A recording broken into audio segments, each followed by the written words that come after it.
Hello guys! Otakus Play nandito para magbigay ng mga tips.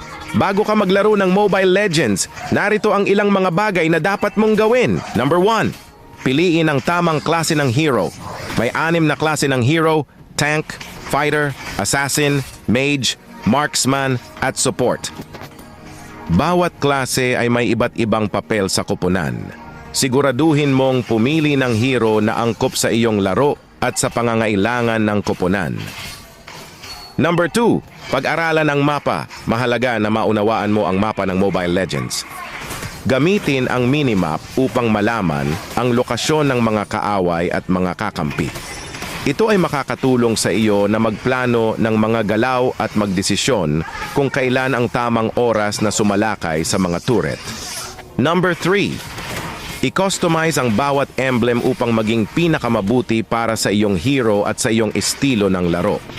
Alamin ang mga espesyal na talento ng bawat emblem at piliin ang mga nararapat para sa iyong hero.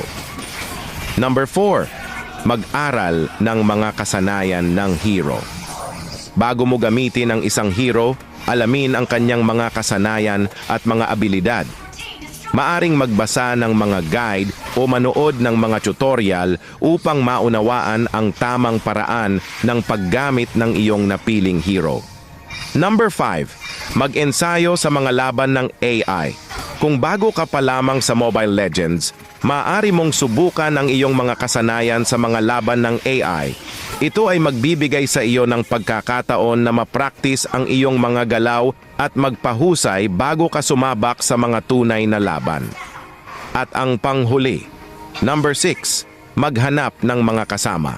Ang Mobile Legends ay isang team-based game, kaya mahalaga na maghanap ng mga kasama na magiging maganda ang koordinasyon at komunikasyon.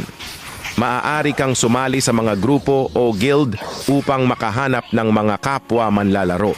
Sa pamamagitan ng paggawa ng mga bagay na ito bago ka maglaro ng Mobile Legends, mas magiging handa ka at mas malaki ang iyong tsansa na magtagumpay sa laro.